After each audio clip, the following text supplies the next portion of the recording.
तो ये कहानी है सोमा नाम के एक ऐसे लड़के की जो भले ही पढ़ने में भी अच्छा था, हर एक्टिविटीज में अच्छा था, इवन कि दिखने में भी। उसी वक्त अचानक से वो एक दिन जब अपना काम कर रहा होता है, उसके पैरों के सामने एक पोर्टल ओपन हो जाता है, जिस पोर्टल के जरिए वो दूसरी दुनिया में टेलीपोर्ट हो जाता है। उसे वहां जाकर मालूम पड़ता है कि उसे वहां के प्रिंस ने समन करा है, क्योंकि वो उनकी दुनिया का हीरो है जो कि उन लोगों को कैलामिटी से बचाएगा। आखिर ऐसा होता कैसे है? सोमा पावरफुल कैसे बनता है? क्या वाकई में वो उन लोगों को और उस दुनिया को कैलामिटी से बचाने वाला हीरो है भी या फिर नहीं? इसके लिए हमको स्टोरी स्टार्टिंग से देखनी पड़ेगी। एक दिन जब सोमा अपने फाइनल एग्जाम्स की तैयारियां कर रहा होता है, उसी वक्त हम दूसरी दुनिया में कुछ प्रिस्ट को देखते हैं जो कि रिचुअल परफॉर्म कर रहे होते हैं और अपने हीरो को समन कर रहे होते हैं। दूसरी तरफ सोमा जो कि लाइब्रेरी में पढ़ रहा होता है, उसी वक्त वहाँ पोर्टल ओपन हो जाता है और सोमा जो कि दूसरी दुनिया में गिरने लगता है। उसे लगता है कि वो गिरते ही मर जाएगा, लेकिन उसी वक्त वो एक सिर से टकराकर वहाँ पहुंच जाता है जहाँ पर कि वो प्रिस्ट रिचुअल कर रहे थे। अगले सीन में हम सोमा को देखते हैं जिसे कि बाकी लोग किंग के पास ले जाने लगते हैं, जहाँ जाकर दरबार के सारे लोग उसे ऐसे देख रहे थे जैसे कि वो कोई क्रिमिनल हो। सोमा अभी तक कुछ नहीं समझ पाया था कि आखिर वहाँ हो क्या रहा है। उसी वक्त किंग उस जगह में खड़ा होता है और सोमा को रिस्पेक्ट देता है, ये बताते हुए कि तुम हमारी दुनिया के हीरो हो। उन लोगों की बातचीत से सोमा को मालूम पड़ता है कि ये किंगडम इस वक्त बहुत बड़ी मुसीबत से जूझ रहा है और वो दिन दूर नहीं जब कैलामिटी आ जाएगी, क्योंकि जिस कॉन्टिनेंट में वो रहते हैं वो डीमंस के कॉन्टिनेंट के काफी ज्यादा नजदीक है। डीमंस के बढ़ते अटैक के वजह से अब उनकी जो कंट्री है वो धीरे धीरे करके वीक होने लगी है, क्योंकि डीमंस ने उनकी आधे से ज्यादा जमीन हड़प ली है। उन्होंने बाकी कंट्रीज से मदद बुलाने की कोशिश करी, लेकिन इस वजह से वो काफी ज्यादा कर्जे में चले गए हैं और वो दिन दूर नहीं जब उनकी कंट्री में भुखमरी छा जाएगी। सोमा जो कि बहुत ज्यादा कंफ्यूज था, वो उन लोगों को समझाने की कोशिश करता है कि वो कोई हीरो नहीं है। तो उसी वक्त वो लोग उससे कहते हैं कि तुम मानो या फिर ना मानो, लेकिन अब तुम ही हमारी आखिरी उम्मीद हो। सोमा सोचता है कि ये लोग बिल्कुल सही कह रहे हैं और वो तो चाह कर भी इस जगह से नहीं निकल पाएगा। अगर उन्होंने उसे यहाँ समन करा है तो उन लोगों के पास कोई ना कोई रास्ता तो होगा कि वो लोग उसे वापस से उसकी दुनिया में भेज दे। तो सोमा उस जगह में सोचने लगता है कि ठीक है, तो मुझे इन लोगों की मदद करनी होगी इस केओस से निकलने के लिए। तो सबसे पहले मेरे को कुछ भी करके इस कंट्री का फाइनेंशियल प्रॉब्लम ठीक करना होगा, लेकिन मुझे सबसे पहले इस कंट्री के बारे में सब कुछ जानना होगा। सोमा कोई डम लड़का नहीं था, वो क्लास का टॉपर था। अगले सीन में हम देखते हैं कि सोमा पर्सनल में किंग से बात करता है और ये प्रोसेस लगभग 3 दिनों तक चलती है, जिसके बाद सोमा एग्री हो जाता है किंगडम की जिम्मेदारी लेने के लिए। नेक्स्ट डे किंग सारे लोगों के सामने ये ऐलान कर देता है कि आज से मैं ये गद्दी छोड़ रहा हूँ और इस किंगडम की जिम्मेदारी पूरी सोमा के ऊपर छोड़ रहा हूँ, जो कि मेरा होने वाला दामाद है। इस बात पर सोमा काफी ज्यादा हैरान होता है, क्योंकि इसके बारे में तो उन लोगों ने बात करी ही नहीं थी। अब सोमा की राजा बनने की न्यूज और राजा की बेटी से शादी करने की न्यूज धीरे धीरे करके पूरे किंगडम्स के राज्यों में फैल जाती है। अब जब इसके बारे में प्रिंसेस को खबर मिलती है तो वो काफी ज्यादा गुस्सा होती है, अपनी कंट्री की तरफ निकल पड़ती है कि आखिर उसका बेवकूफ बाप उसकी शादी ऐरे कैसे से कैसे करा सकता है। इतना ही नहीं, उसे ये लग रहा होता है कि उसके गधे बाप को किसी ने मैनिपुलेट कर दिया होगा, लेकिन जब वो अपने फादर से बात करती है तो उसे मालूम पड़ता है कि सोमा को किंग बनाने का डिसीजन उसके फादर का ही था। उसके फादर उससे कहते हैं कि मैंने बहुत बार सोचा इसके बारे में और ये मेरा फाइनल डिसीजन है। अपने फादर के आंसर से वो बिल्कुल भी सेटिस्फाइड नहीं थी, इसलिए वो डायरेक्ट सोमा से बात करने का ही डिसीजन लेती है। हमें उस प्रिंसेस का नाम प्रिंसेस लीसिया बताया जाता है। इसके बाद लीसिया जब सोमा के पास पहुंचती है तो सोमा काफी सारे किंगडम्स की मैटर को सॉल्व कर रहा होता है। उसने लीसिया को महसूस तो कर चुका था, लेकिन अभी वो इसे इग्नोर कर रहा होता है। दूसरी तरफ हम लीसिया को देखते हैं जो कि सोमा से कहती है कि आखिर तुमने मेरे बाप के साथ करा क्या? हाँ, तुम्हें क्या लगता है कोई ऐरा गहरा आएगा और मैं उसकी बात सुन लूंगी? भूलो मत, अभी भी इस किंगडम की प्रिंसेस जिंदा है। मेरे रहते हुए मैं तुम्हें अपने लोगों को मैनिपुलेट नहीं करने दूंगी। सोमा लीसिया से कहता है कि वो फालतू में कुछ ज्यादा ही सोच रही है, ये सब कुछ करने का मेरा भी कोई शौक नहीं है।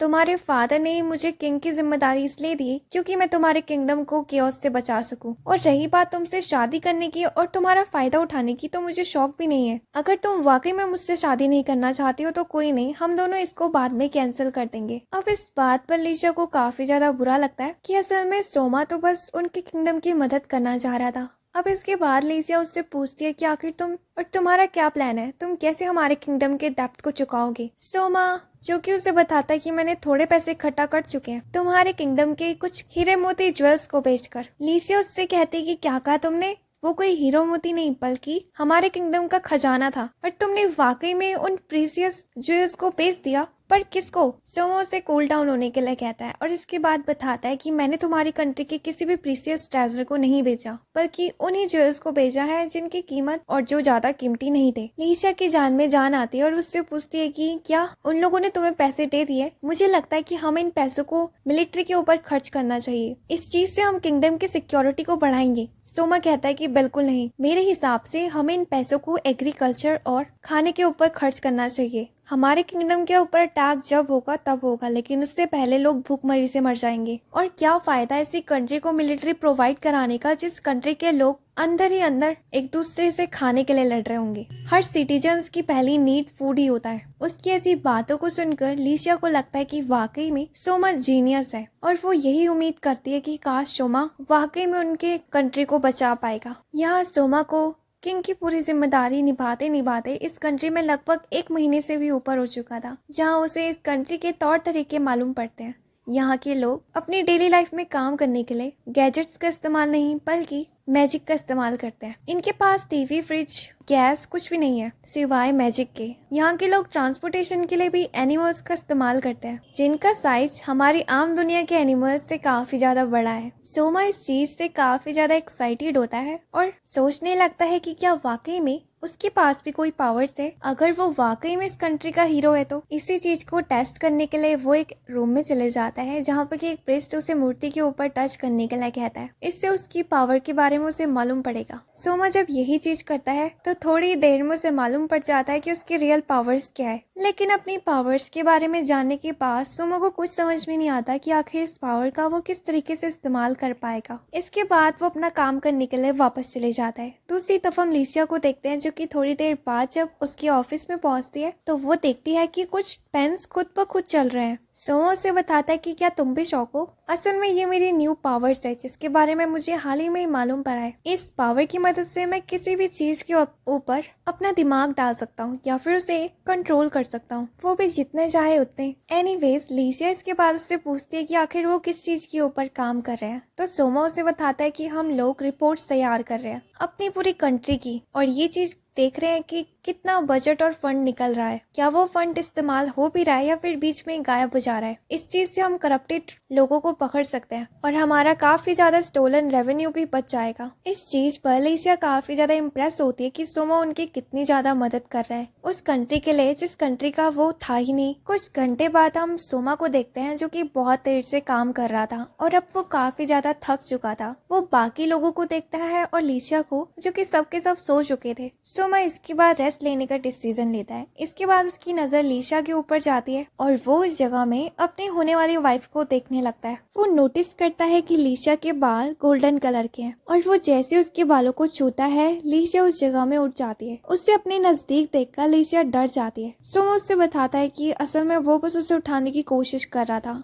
उसे बाहर घूमना है और मुझे एक जगह में जाना है। लीशिया तैयार हो जाती है और अगले सीन में हम उन दोनों को घोड़े के ऊपर देखते हैं, जहाँ वो उस जगह के लिए निकल पड़ते हैं। लीशिया काफी ज्यादा हैरान होती है कि सोमा को तो हॉर्स चलाना भी नहीं आता। सोमा बताता है कि जिस दुनिया में वो रहते थे वहाँ लोग हॉर्स नहीं बल्कि व्हीकल्स चलाते थे। तो लीशिया काफी ज्यादा इंटरेस्टिंग हो जाती है उसकी बातों पर। वो उससे पूछती है कि वैसे इस जगह में आने से पहले तुम्हारी उस दुनिया में कोई फैमिली भी तो रही होगी, कोई गर्लफ्रेंड? सोमा उससे कहता है कि गर्लफ्रेंड नहीं, मैं अपनी पढ़ाई में इतना ज्यादा बिजी रहता था कि मैंने कभी गर्लफ्रेंड बनाई ही नहीं। इस बात पर लीशिया काफी ज्यादा खुश होती है और फाइनली वो दोनों के दोनों चलते चलते अपनी डेस्टिनेशन में पहुंच जाते हैं।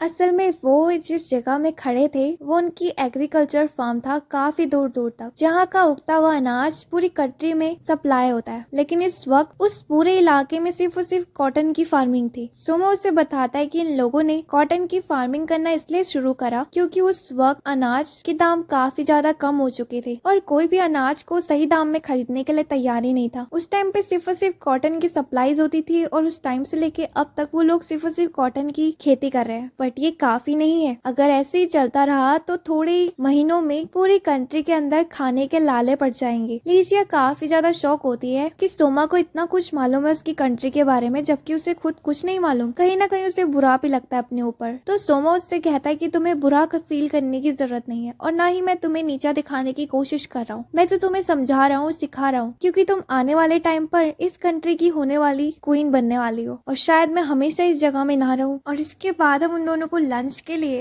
रेस्टोरेंट में देखते हैं, जहाँ पर कि लीशिया उससे पूछती है कि तुम्हारा क्या प्लान है, तुम कैसे फार्मर्स को वापस से अनाज की फार्मिंग करने के लिए मनाओगे। सोमा कहता है कि ये तो तभी हो पाएगा जब मार्केट में फूड के रेट्स बढ़ेंगे और नॉर्मल दाम पे आ जाएंगे। इससे पहले हमें बीच में होने वाले करप्शन को रोकना होगा। तभी उसी वक्त वहाँ पर एक बंदा आ जाता है उनके लिए खाना लेकर, जिसका नाम लेडविन होता है। लीशिया सोमा को उससे इंट्रोड्यूस कराती है, ये कहते हुए कि ये कमांडर है हमारी आर्मी का। इसके बाद जब वो तीनों के तीनों साथ में बल के खाना खा ही रहे होते हैं, उसी दौरान सोमा लीशिया से कहता है कि उसे कुछ भी करके अपना ग्रुप बनाना है, क्योंकि उसे नहीं लगता कि वो अकेले ये काम कर पाएगा। तो हमें बाकी समझदार लोगों को अपने ग्रुप में शामिल करना होगा। तो लीशिया उस जगह में उसे सजेस्ट करती है कि क्यों ना उसे पूरे कंट्री में जॉब एप्लीकेशन के लिए नोटिस जारी कर देना चाहिए। इससे कंट्री में जितने भी पढ़े लिखे समझदार लोग होंगे वो इस एप्लीकेशन में हिस्सा ले सकते हैं। सोमा कहता है कि बिल्कुल नहीं, सिर्फ इस कंट्री के पढ़े लिखे लोग ही नहीं बल्कि सबके लिए कर दो ये चीज, भले ही वो जंगलों में रहने वाला हो या फिर शहरों में रहने वाला, भले ही वो कितने भी ज्यादा गरीब हो, हमें उसके टैलेंट से उसे चूज करना चाहिए। लीशिया उसकी बातों पर एग्री होती है, लेकिन अब वो यानी कि सोमा सोचने लगता है कि आखिर वो इतने कम समय में पूरी कंट्री में ये ऐलान कैसे करेंगे। तो लीशिया उसे बताती है कि उनके पास एक तरह का मीडिया टूल है, जैसे कि तुम्हारे यहाँ टीवीज होती है वैसी, लेकिन इस चीज को सिर्फ और सिर्फ किंग के ऑर्डर पर ही इस्तेमाल किया जाता है, और अगर जैसा कि तुम किंग हो तो तुम इसे बड़ी आसानी से यूज कर सकते हो। जिस पर कि सोमा तैयार हो जाता है सारे लोगों को मोटिवेट करने के लिए कि उन सबको इस एप्लीकेशन में हिस्सा लेना चाहिए, और वो यही करता है, जिस पे कि कंट्री के सारे लोग उसकी इस स्पीच को सुन रहे होते हैं, जहाँ सोमा उन लोगों को अपने प्लान्स के बारे में बताता है, जिससे कि वो इस कंट्री के सारे प्रॉब्लम्स को सॉल्व कर देंगे। लेकिन ये काम सोमा अकेले नहीं कर सकता, इसलिए उसे अपने ग्रुप में कुछ लॉयल बंदे चाहिए। इसके लिए आप सबके सब लोग अप्लाई कर सकते हैं, आपके अंदर जो टैलेंट हो उस हिसाब से। इसमें कोई भी ऐसा नहीं है कि पढ़े लिखे लोग ही इसके लिए अप्लाई कर सकते हैं, कोई भी कर सकता है अगर आप कहीं पर भी हो,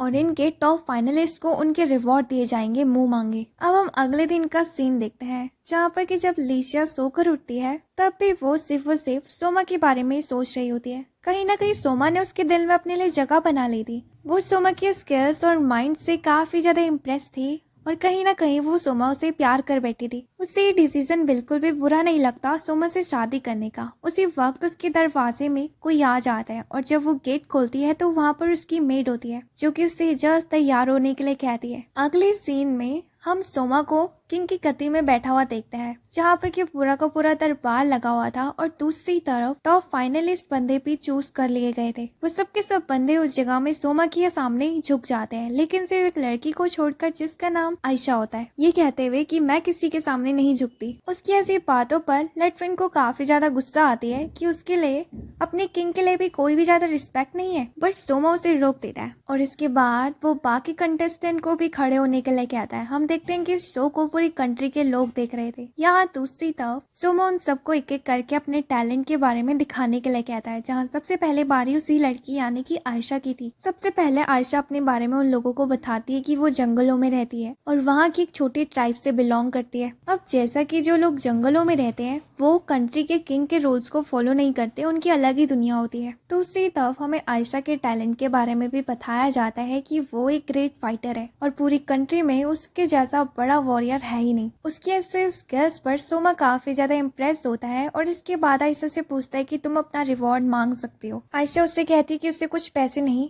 बल्कि उसकी मदद चाहिए। मैं अपनी ट्राइब के लोगों को बचाना चाहती हूँ, अपने पूरे जंगलों को बचाना चाहती हूँ, जिससे कि हम बहुत ही ज्यादा प्यार करते हैं। वो वहाँ पर उसे अपने जंगलों के एक प्रॉब्लम के बारे में बताती है, उससे सॉल्यूशन मांगने के लिए, ये कहते हुए कि धीरे धीरे करके हमारा जंगल सूखने लगा है, वहाँ के पेड़ पौधे खत्म होने लगे हैं। अब जिस पर सोमा कुछ देर सोचने के बाद उसे बताता है कि ये सब कुछ तुम्हारे जंगल में मौजूद कुछ बड़े बड़े पेड़ों की वजह से हो रहा होगा, जो कि अब बूढ़े तो हो चुके हैं, लेकिन कहीं ना कहीं अभी भी वो तुम्हारे जंगल के सारे न्यूट्रिएंट्स को खींच रहे हैं, और सनलाइट को भी बाकी छोटे छोटे पेड़ पौधे में पड़ने से रोक रहे हैं। अगर तुम उन बड़े बड़े पेड़ों को काट दो तो तुम्हारी ये प्रॉब्लम सॉल्व हो जाएगी। आयशा जिस प्रॉब्लम का सॉल्यूशन काफी सालों से ढूंढ रही थी, वो सॉल्यूशन उसे इतने ही सेकंड में मिल गया। इस बात पर वो काफी ज्यादा शॉक होती है। इतना ही नहीं, वो सोमा से भी काफी ज्यादा इम्प्रेस होती है, और इसके बाद वो उसके सामने झुक जाती है अपनी लॉयलिटी शो करने के लिए, ये कहते हुए कि मैं हमेशा आपके साथ लॉयलिटी के साथ काम करूंगी। वो वहाँ पर काफी ज्यादा इमोशनल हो जाते हैं। दूसरी तरफ सोमा उससे कहता है कि चिंता मत करो, तुम्हारी ये प्रॉब्लम जल्दी ठीक हो जाएगी। जाएगी और अगर मुझे टाइम मिला तो मैं खुद तुम्हारी ट्राइब से मिलने आऊंगा और तुम लोगों को समझाऊंगा। एनीवेज इसके बाद दूसरे कंटेस्टेंट को बुलाया जाता है जो कि एक लड़की थी। वो वाकई में बहुत ही ज्यादा खूबसूरत थी। उस लेडी का नाम जूना होता है, जिसे देखकर कुछ सेकंड के लिए तो सोमा भी अपनी नजरों को उससे साइड नहीं कर पाता, जिस चीज को देखकर लिचा को काफी ज्यादा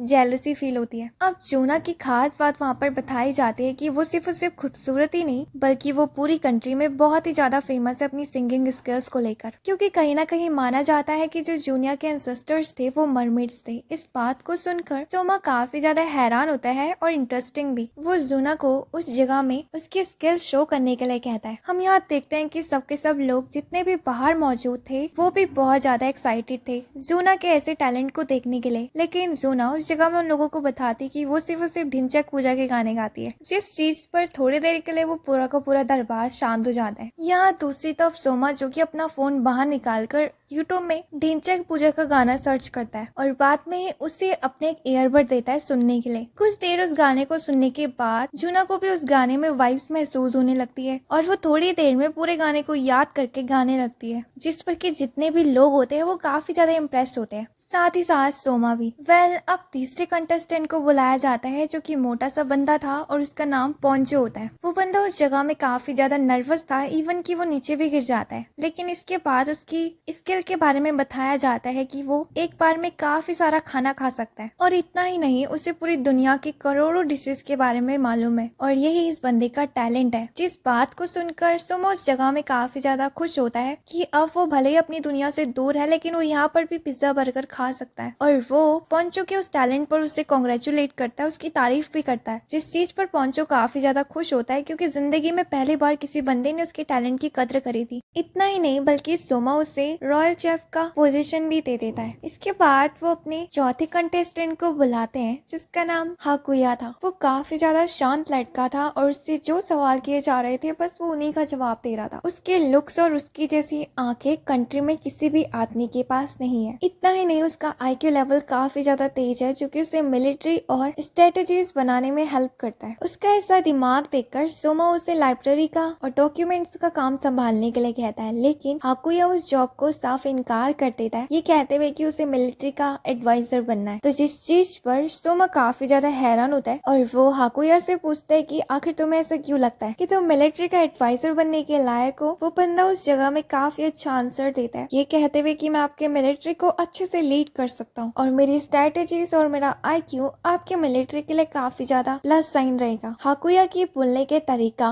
और इसका शांत व्यवहार सोमा को काफी ज्यादा इंटरेस्टिंग लगता है, बट वो उस जगह में हाकुया से कहता है कि ये पोजीशन काफी ज्यादा बड़ी है, इसके लिए मैं तुम्हारा बाद में टेस्ट लूंगा। और इसके बाद फिफ्थ कंटेस्टेंट को वहाँ पर बुलाया जाता है जो कि एक बीस्ट गर्ल होती है, वो भी एंशिएंट ट्राइब की। उसका नाम टोमा होता है। टोमा जिस ट्राइब से बिलोंग करती है वो काफी ज्यादा रेयर है क्योंकि इनकी ट्राइब जंगल के सारे जानवरों से बात कर सकते हैं। सोमा उसके इस टैलेंट से खुश होता है बट सोचने लगता है कि आखिर ये टैलेंट कहाँ पर इस्तेमाल होगा। उसी वक्त वो लड़की सोमा से कुछ कहना चाहती थी लेकिन उसकी आवाज काफी ज्यादा धीरे थी तो सोमा उस बच्ची की आवाज नहीं सुन पाता। अब जिसके बाद सोमा जब उसके नजदीक जाता है तो वो उसे वहाँ इनकरेज करता है। अब जिस पर कि वो लड़की उस जगह में नर्वस ना होकर सोमा को एक सीक्रेट बताती है, जिस सीक्रेट को सुनकर सोमा बहुत ज्यादा शॉक होता है लेकिन वो उस जगह में कुछ नहीं बोलता और ऐसे प्रिटेंड करने लगता है कि वो सीक्रेट कुछ था ही नहीं। इसके बाद उन पांचों के पांचों फाइनलिस्ट को अनाउंस किया जाता है लोगों से। अगले सीन में हम उन लोगों को सोमा के ऑफिस में देखते हैं टोमा के साथ। सोमा वहाँ उन तीनों को बताता है कि इस लड़की की सिर्फ इतनी ही खास बात नहीं कि वो एनिमल्स के साथ बात करती है बल्कि ये वो डीमंस के साथ भी बातचीत कर सकती है। वो लोग काफी ज्यादा शॉक होते हैं क्योंकि डीमंस की कंट्री यहाँ से काफी दूर है। इवन कि वो लोग जिस लैंग्वेज का यूज करते हैं वो लैंग्वेज बहुत ही ज्यादा हार्ड है। टोमा इस जगह में उन लोगों के सामने एक बात रिवील करती है कि जब वो छोटी थी तो वो एक बार एक डीमन से मिली थी जब वो जंगलों के बीच खेल रही थी। अच्छी बात तो ये है कि उस वक्त उस डीमन का पेट भरा हुआ था इसलिए उसने मुझे नहीं खाया। उस दिन से मुझे मालूम पड़ा कि मैं डीमन से भी बात कर सकती हूँ। उन लोगों को टोमा की बातों पर बिल्कुल भी यकीन नहीं हो रहा होता बट सोमा उन लोगों से कहता है कि सोचो अगर वाकई में टोमा सच कह रही हो तो अगर वो वाकई में डीमंस के साथ कम्युनिकेट कर सकती है तो इस चीज से हम डीमंस और अपने बीच के मैटर को सॉल्व कर सकते हैं बिना वॉर करे। और इतना ही नहीं, उस जगह में सोमा उनको से ये भी कहता है कि हमें कुछ भी करके इस टैलेंट को बचाना होगा, क्योंकि अगर टोमा के बारे में बाकी किंगडम्स के लोगों को मालूम पड़ा तो वो उसे अपने साइड में रखने के लिए कुछ भी करेंगे। सोमा की ऐसी बात पर लडविन भी उस जगह में एग्री होता है, बट उसी वक्त टोमा जो कि लीजिया के पास आकर डरने लगती है, तो सोमा उसे विश्वास दिलाता है कि जब तक वो लोग उसके साथ है उसे कुछ नहीं होगा, हम तुम्हें पूरी सिक्योरिटी प्रोवाइड कराएंगे। लेकिन उस बच्ची को समझ में नहीं आ रहा होता है कि आखिर ये चीज करना जरूरी क्यों है। तभी उसी वक्त वहाँ पर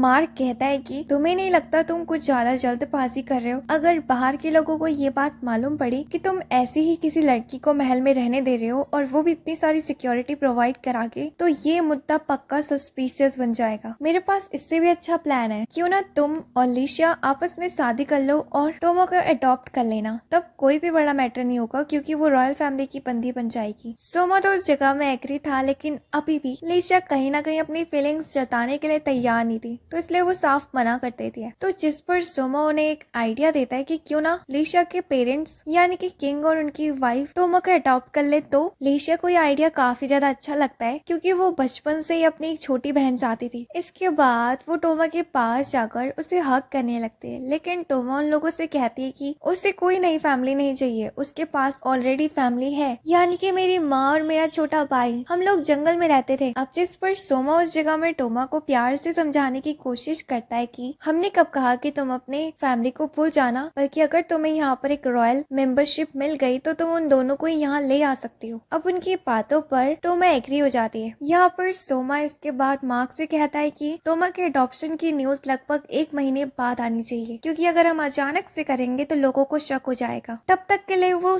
टोमा को अपने मिलिट्री के एनिमल्स के जिम्मेदारी दे देते हैं, जिससे कि वो हंसते हंसते एक्सेप्ट कर लेती है। अब हम देखते हैं कि समय बीतने लगता है और लगभग 1 महीने से भी ज्यादा हो जाता है। एक दिन जब सोमा अपने रूम में अजीब सी डॉल सिल रहा होता है, उसी वक्त वहाँ पर लीसिया भी आ जाती है और उसे बताती है कि हमने टोमा के अडॉप्शन की न्यूज पब्लिक करती है। बट उसी वक्त उस जगह में उनकी मेड आ जाती है, जो कि उन दोनों को बेडरूम में अकेला देखकर उस जगह में माफी मांगते हुए वापस चले जाती है। लेकिन वो लोग उसे बुला लेते हैं, ये कहते हुए कि वो कोई जरूरी काम नहीं कर रहे। तो जिसके बाद वो मेड उस जगह में उन लोगों को बताती है कि जो पोंचो था वो अपनी फूड ट्रिप से वापस आ चुका है। इस बात को सुनकर सोमा उस जगह में काफी ज्यादा एक्साइटेड होता है। लीशा को कुछ भी समझ में नहीं आ रहा होता है कि आखिर यहाँ हो क्या रहा है, लेकिन सोमा उसका हाथ खींचते हुए उसे कमरे से बाहर ले जाता है। उन दोनों की इसी जोड़ी को देखकर वो मेड उस जगह में हंसने लगती है। यहाँ हम देखते हैं कि सोमा लीशा का हाथ खींचते हुए उसे डाइनिंग टेबल में ले आता है, जहाँ पोंचो बैठा होता है। पोंचो सोमा से कहता है कि जिस काम के लिए आपने मुझे भेजा था मैंने वो पूरा कर चुका है।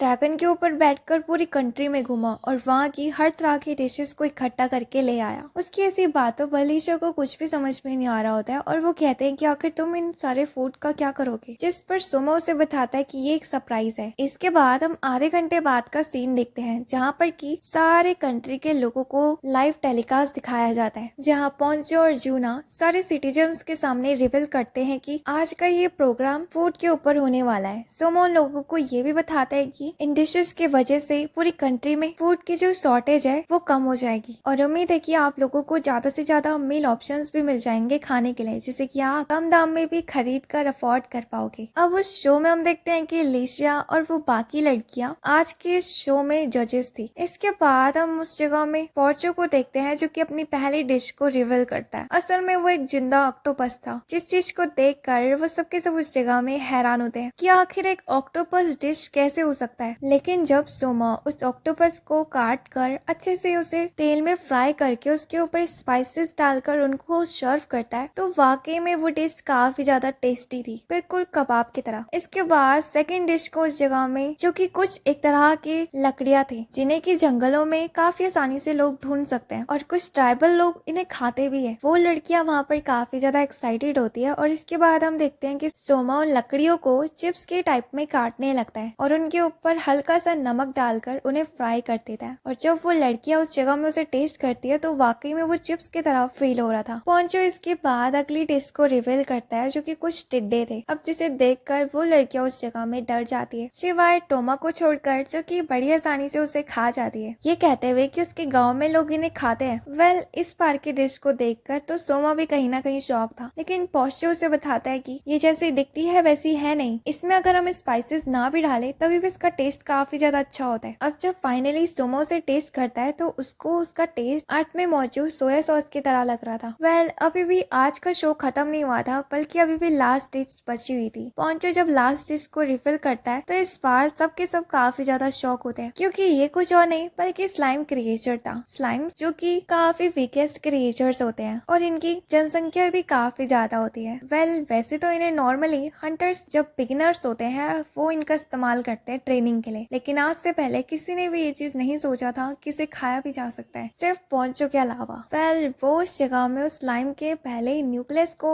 खत्म कर देता है और इसके बाद स्लाइम को आटे की तरह गूंज कर उसके पतले पतले टुकड़े करने लगता है और बाद में उसे बिल्कुल नूडल्स की तरह बनाने लगता है। अब जब वो डिश सर्व होती है तो सोमो उसे देखकर कहता है कि ये तो बिल्कुल रामेन की तरह लग रहे हैं, तो जिस पर वो लड़कियां उसे पहले ट्राई करने के लिए कहती है। अब जिस पर सोमा पहले तो हिचकिचा रहा होता है, लेकिन जब वो उसे वाकई में टेस्ट करता है तो वाकई में उसका टेस्ट बिल्कुल रामेन की तरह ही था, इसलिए वो उस जगह में खाने लगता है। अब जिस पर बाकी लड़कियां भी उसे टेस्ट करती है तो उन्हें वो टेस्ट काफी ज्यादा अच्छी लगती है। वेल, इस शो को कंट्री के सारे सिटीजन्स देख रहे थे और इस शो के माध्यम से उन्हें ये बताया जा रहा था कि अगर कंट्री में अनाज कम भी हो जाए तब भी वो लोग कैसे सरवाइव कर सकते हैं इन कुछ नई मील्स ऑप्शंस के साथ। और इसी के साथ जूना और पोंचो इस शो को बंद कर देते हैं। हम एक हफ्ते बाद का सीन देखते हैं जब सोमा उन्हीं टिड्डों को खा रहा होता है। उसी वक्त वहाँ पर वही मेड आकर सोमा को इन्फॉर्म करती है कि मार्क आपसे मिलना चाहते हैं। अब इसके बाद अगले सीन में हम उन तीनों को साथ में दिखते हैं, जहाँ पर कि मार्क सोमा से कहता है कि उसे रिटायरमेंट चाहिए। अब वो काफी ज्यादा बूढ़ा हो चुका है और शायद अब वो अपनी प्राइम मिनिस्टर की ड्यूटी को नहीं निभा पाएगा और वो ये चाहता है कि उसकी पोजीशन को हाकुया को दे दिया जाए। सोमा उस चीज के लिए पहले शॉक होता है, लेकिन उसे लगता है कि अगर मार्क ऐसा चाहता है तो उसने ये डिसीजन सोच समझ के ही लिया होगा, इसलिए वो एग्री हो जाता है। लेकिन सोमा मार्क से कहता है कि आपको भले ही रिटायरमेंट मिल चुका हो, लेकिन आप अभी भी पैलेस में काम कर सकते हैं मेरे साथ रॉयल मैटर्स को सॉल्व करने के लिए, जिस पर कि मार्क एग्री हो जाता है। यहाँ हाकुया अपनी नई पोजीशन को पाकर बहुत ही ज्यादा खुश था और वो सोमा से कहता है कि आज उसको और उसकी टीम को एक दिन की छुट्टी ले लेनी चाहिए और आप सारी मैटर्स की जिम्मेदारी मेरे ऊपर छोड़ सकते हैं। क्यों ना इसी दौरान आप लीशिया को अपने साथ डेट पर ले जाओ। अब हम दूसरी तरफ लीशिया और एशिया को देखते हैं जो कि आपस में फाइट कर रहे होते हैं, जहां हम देखते हैं कि उन दोनों की फाइटिंग स्किल्स कितनी ज्यादा अच्छी थी, लेकिन उनकी फाइट के बीच में काफी सारी चीजें तबाह हो जाती है, क्योंकि उन दोनों में से पहले हार मानने के लिए कोई भी तैयार नहीं था। तभी उसी वक्त उस जगह में सोमा भी आ जाता है और उन दोनों को रोक देता है और इसके बाद वो उन दोनों को ही अपने पास बुलाता है, जहाँ पर कि वो उन दोनों से कहता है कि आज वो फ्रेंडली डेट में जा रहे हैं। तो एशिया कहते हैं कि क्यों ना आप लोग मेरे साथ मेरे गाँव चलो, मैं सच बता रही हूँ वो जगह वाकई में बहुत ज्यादा खूबसूरत है। सोमा उससे कहता है कि उन लोगों के पास सिर्फ एक दिन है और उसके गाँव जाते जाते लगभग 1 महीना लग जाएगा, तो हमें कुछ ऐसा सोचना चाहिए जिसे हम एक दिन में पूरा कर सकते हैं। और यहाँ हम अगले सीन में उन तीनों को देखते हैं जिन्होंने की स्कूल यूनिफॉर्म्स पहनी हुई थी, जहाँ हमारी लीशिया काफी ज्यादा क्यूट लग रही थी, दूसरी तरफ एशिया जो कि काफी ज्यादा हॉट। वेल, इन लोगों ने ऐसे कपड़े इसलिए पहने क्योंकि वो अपने आप को सिटीजन से छुपा कर रखना चाहते थे, उनकी आइडेंटिटी के बारे में बाकी लोगों को ना मालूम पड़े। इस दौरान वो लोग साथ में कंट्री घूम सकते हैं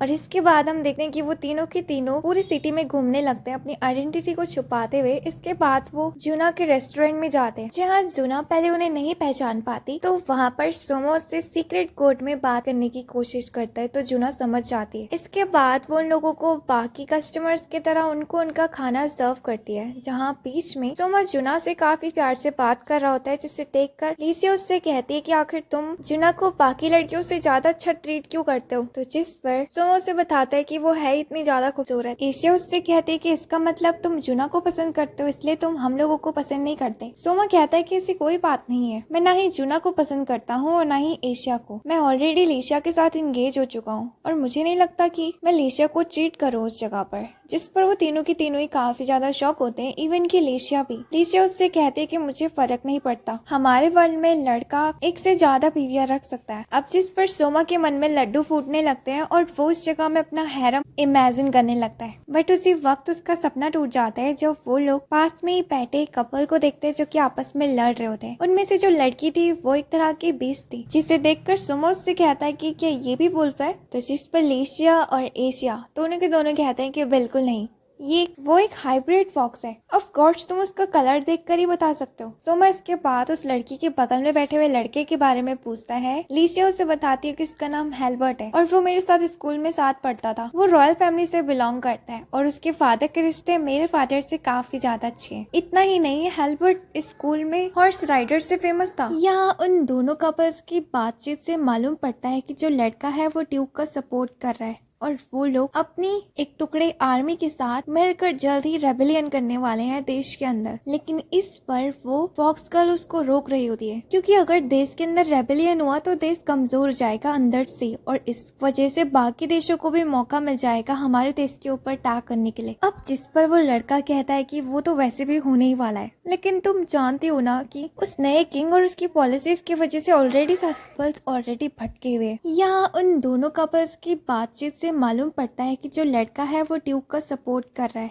और वो लोग अपनी एक टुकड़े आर्मी के साथ मिलकर जल्द ही रेबेलियन करने वाले हैं देश के अंदर। लेकिन इस पर वो फॉक्स गर्ल उसको रोक रही होती है, क्योंकि अगर देश के अंदर रेबेलियन हुआ तो देश कमजोर हो जाएगा अंदर से और इस वजह से बाकी देशों को भी मौका मिल जाएगा हमारे देश के ऊपर अटैक करने के लिए। अब जिस पर वो लड़का कहता है कि वो तो वैसे भी होने ही वाला है। असल में जितने भी नोबल्स है वो नए किंग और उसके पॉलिसीज से बिल्कुल भी खुश नहीं है। इस वजह से वो किंग के अगेंस्ट रेबेलियन करना चाहते हैं, जिस पर कि वो लड़की कहती है कि आखिर वो किंग बुरा क्या कर रहा है। यानी कि यहाँ पर सोमा की बात हो रही है। वो लड़की उस जगह में सोमा का सपोर्ट करते हुए कहती है कि वो तो असल में करप्टेड लोगों को पकड़ाना चाहता है, लेकिन हेल्बर्ट उसकी एक भी बात सुनने के लिए तैयार ही नहीं था। उसी वक्त वहाँ पर सोमा भी आ जाता है जिसे वो नहीं पहचान पाता और वो सोमा से बदतमीजी करने लगता है। वेल, इसी के साथ आज की वीडियो यहीं पर एंड होती है। उम्मीद है कि आपको पसंद आएगा। वीडियो को लाइक करके चैनल को सब्सक्राइब करना मत भूलना। तब तक के लिए बाय बाय।